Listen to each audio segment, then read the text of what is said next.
ನಮಸ್ಕಾರ ಸ್ನೇಹಿತರೆ, ಪರ್ವ ಟಿವಿಗೆ ಸ್ವಾಗತ. ನಾನು ಮಾದರಹಳ್ಳಿ ರಾಜು.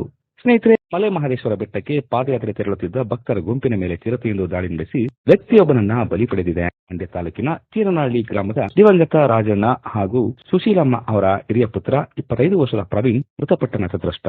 ಮಂಡ್ಯ ತಾಲೂಕಿನ ಹಳುವಾಡಿ, ಚೀರನಹಳ್ಳಿ ಸೇರಿದಂತೆ ಹಲವು ಗ್ರಾಮಗಳ 1000ಕ್ಕೂ ಹೆಚ್ಚು ಜನತೆ ಭಾನುವಾರ ಬೆಳಗ್ಗೆ ಪಾದಯಾತ್ರೆ ಆರಂಭಿಸಿ ಮಂಗಳವಾರ ರಾತ್ರಿ ತಾಳುಬೆಟ್ಟದಲ್ಲಿ ಬಿಡುಬಿಟ್ಟಿದ್ದು, ಬುಧವಾರ ಮುಂಜಾನೆ ಬೆಟ್ಟ ಹತ್ತಲು ಹಲವು ಜನತೆ ಗುಂಪಿನಲ್ಲಿ ತೆರಳುತ್ತಿದ್ದ ವೇಳೆ ಚಿರತೆಯೊಂದು 2 ಮರಿಗಳ ಜೊತೆ ಕಾಣಿಸಿಕೊಂಡಿದ್ದು, ಗಾಬರಿಗೊಂಡ ಭಕ್ತರು ದಿಕ್ಕಾಪಾಲಾಗಿ ಓಡಿದ್ದಾರೆ. ಈ ವೇಳೆ ಚಿರತೆ ಪ್ರವೀಣ್ ಮೇಲೆ ದಾಳಿ ಮಾಡಿ ಆತನನ್ನ ಅರಣ್ಯಕ್ಕೆ ಎಳೆದುಕೊಂಡು ಹೋಗಿ ಕೊಂದು ಹಾಕಿದೆ. ಸುದ್ದಿ ತಿಳಿದ ಅರಣ್ಯ ಇಲಾಖೆ ಸಿಬ್ಬಂದಿ ಹಾಗೂ ಪೊಲೀಸರು ಸ್ಥಳಕ್ಕೆ ತೆರಳಿ ಮೃತದೇಹವನ್ನ ಹುಡುಕಿ ಹನೂರು ಸರ್ಕಾರಿ ಆಸ್ಪತ್ರೆಗೆ ಸಾಗಿಸಿ ಆಸ್ಪತ್ರೆಗೆ ಪಂಚನಾಮೆ ನಡೆಸಿ ವಾರಸುದಾರರಿಗೆ ನೀಡಲಾಯಿತು.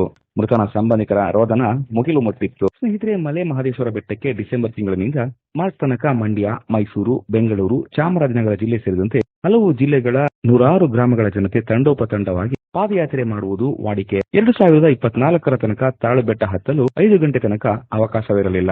ಆದರೆ ಕಳೆದ ವರ್ಷದಿಂದ ಕೆಲವು ವ್ಯಕ್ತಿಗಳ ಹುಚ್ಚುತನ ಮತ್ತು ಹುಂಬತನದಿಂದ ರಾತ್ರಿ 1 ಗಂಟೆಗೆ ಬೆಟ್ಟ ಹತ್ತಲು ಆರಂಭಿಸುತ್ತಾರೆ. ಒಟ್ಟಾರೆ ಅರಣ್ಯ ಇಲಾಖೆ ಸಿಬ್ಬಂದಿ ಹಾಗೂ ಪೊಲೀಸರು ಜನರನ್ನ ನಿಯಂತ್ರಿಸಬಹುದೇ ಹೊರತು ಕಾಡು ಪ್ರಾಣಿಗಳನ್ನಲ್ಲ. ಆದರೆ ಜನತೆ ತಾವು ಪ್ರಾಣಿಗಳ ರೀತಿ ವರ್ತಿಸದೆ ಮಾನವರ ರೀತಿ ನಡೆದುಕೊಂಡರೆ ಮಾತ್ರ ಅದು ಸಾಧ್ಯ. ಇನ್ನಾದರೂ ಭಕ್ತರು ಹುಂಬತನ ಬಿಟ್ಟು ಆಯೋಜಕರು, ಅರಣ್ಯ ಇಲಾಖೆ ಸಿಬ್ಬಂದಿ ಹಾಗೂ ಪೊಲೀಸರ ನೆಮ್ಮದಿ ಹಾಳು ಮಾಡುವುದನ್ನ ಬಿಡಲಿ ಎಂಬುದು ಪರ್ವ ಟಿವಿಯ ಮನವಿ. ನಮ್ಮ ಯೂಟ್ಯೂಬ್ ಚಾನೆಲ್ ನ ಸಬ್ಸ್ಕ್ರೈಬ್ ಆಗಿ, ಲೈಕ್ ಮಾಡಿ, ಪಕ್ಕದಲ್ಲಿ ಕಾಣಿಸೋ ಬೆಲ್ ಐಕನ್ ನ ಕ್ಲಿಕ್ ಮಾಡಿ.